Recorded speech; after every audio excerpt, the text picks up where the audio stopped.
Keterangan saksi ahli hukum pidana yang dihadirkan pengacara Ferdy Sambo di persidangan hari ini justru menyudutkan kubu Sambo. Awalnya kuasa hukum mempertanyakan soal unsur pelecehan seksual pada ahli pidana Mahrus Ali dalam sidang yang digelar di PN Jaksel pada Kamis 22 Desember 2022.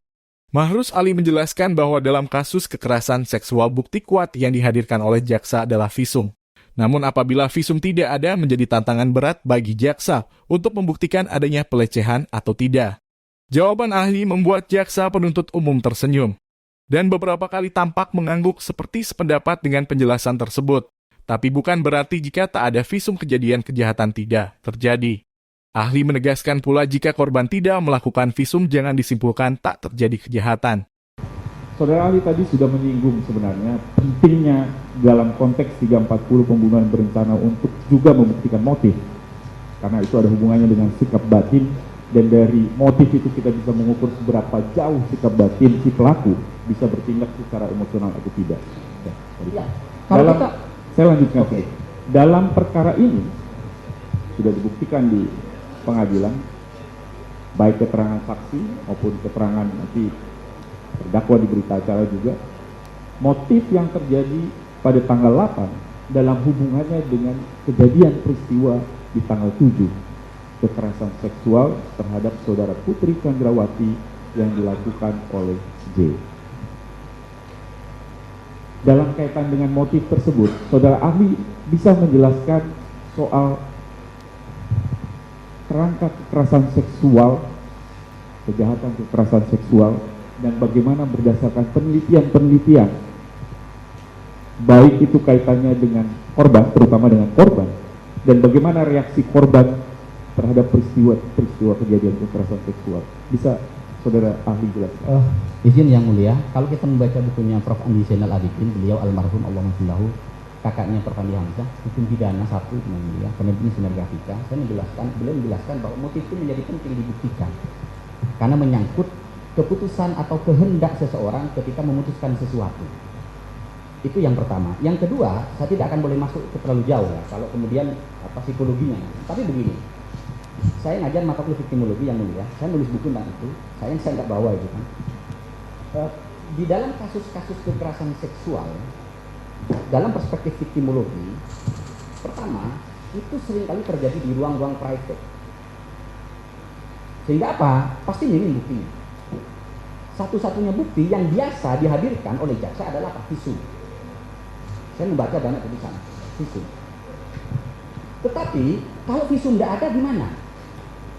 Nah, pertanyaan saya begini, visum tidak ada itu adalah terkait dengan tantangan yang lebih berat yang dihadapi jaksa untuk membuktikan, tapi dia tidak menghilangkan tidak adanya kejahatan. Dan jangan disimpulkan bahwa kalau korban tidak melakukan visum tidak terjadi kejahatan. Kenapa? Karena begini yang mulia, dalam perspektif victimologi, korban kekerasan seksual itu tidak semuanya punya keberanian untuk melapor. Banyak faktor. Satu, riset saya menunjukkan bahwa korban kekerasan seksual ketika melapor, dia akan mengalami yang namanya viktimisasi sekunder. Apa? Perlakuan yang tidak senonoh, tidak enak dari banyak aktor. Dari sistem peradilan pidana misalnya. Makanya salah satu contoh, mohon maaf, saya agak vulgar. Dalam kasus perkosaan misalnya, seringkali ditanyakan, saudara itu berapa kali diperkosa? 5 kali, Pak. Kalau 5 kali, itu bukan perkosaan. Yang pertama, perkosaan. Tapi yang kedua, yang kelima, suka sama suka. Saudara menikmati enggak? Itu pertanyaan-pertanyaan yang sifatnya menjadikan korban menjadi korban kedua kali karena pertanyaan yang tidak ramah. Maka kenapa muncul Perma yang mulia 2016 itu ya, tentang perlakuan yang baik terhadap perempuan. Nah, faktor yang lain, ada banyak faktor kenapa kemudian korban itu justru tidak melapor. Faktor yang apa? Budaya patriarkal. Di negara-negara berkembang, riset saya menunjukkan bahwa budaya patriarkal, bahwa yang berkuasa laki-laki, perempuan itu selalu menjadi nomor 2.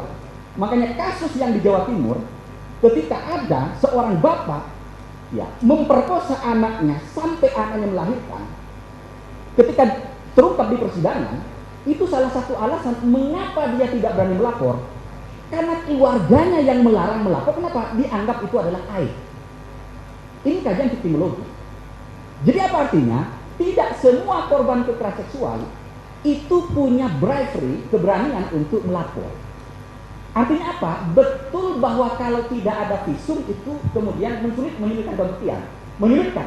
Tapi tidak menyatakan bahwa kejahatan tidak terjadi. Kenapa? Karena banyak sekali alat bukti yang bisa dihadirkan. Apa? Psikologi bisa menjelaskan itu. Apa contohnya? Orang yang diperkosa itu pasti mengalami trauma. Nggak ada itu orang setelah diperkosa dia ketawa-ketawa, nggak ada itu. Maka gimana kan membuktikan? Hadirkan ahli psikologi untuk menjelaskan itu. Saya tidak punya kompeten untuk itu. Demikian dari saya, yang mulia. Terima kasih saudara ahli. Kami lanjutkan sekarang ke bahasan soal penyertaan. Itu